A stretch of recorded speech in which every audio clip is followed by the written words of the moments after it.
Alors, une niche fiscale, c'est une dérogation à la règle générale.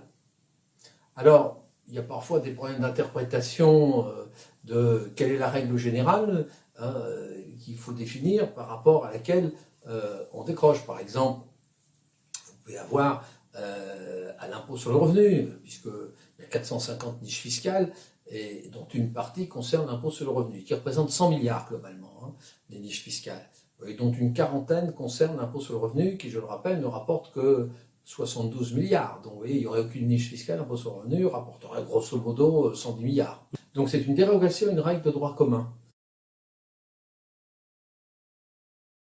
Alors c'est un débat, celui qui dure depuis des dizaines d'années. Ce qu'on peut dire, c'est que tous ceux qui ont essayé de s'attaquer à un certain nombre d'anomalies dans les dépenses fiscales, globalement, se sont cassés les dents. Car tout le monde a dit on ne peut pas continuer comme ça, avoir une augmentation continue des dépenses fiscales. Et en fait, c'est exactement l'inverse qu'on constate. On continue à avoir une augmentation des dépenses fiscales. Donc, moi je suis de ceux qui disent si on doit s'attaquer à la dépense fiscale, il faut le faire. Il faut avoir une approche horizontale, c'est-à-dire de ne pas s'attaquer à 2 ou 3 niches fiscales. Pourquoi ?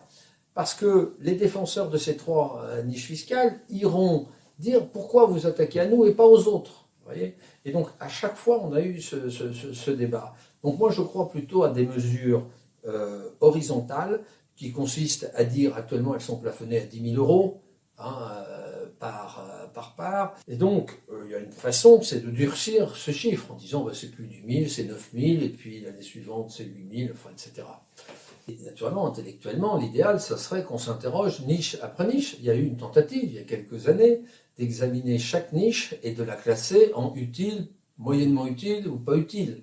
Et normalement, on aurait dû supprimer toutes celles qui ne sont pas utiles. Ben, ce n'est pas du tout ce qui s'est passé. Vous voyez. Mais il faut rappeler que réduire les niches fiscales, c'est augmenter la pression fiscale, à moins que cette augmentation des recettes serve à baisser l'impôt de droit commun.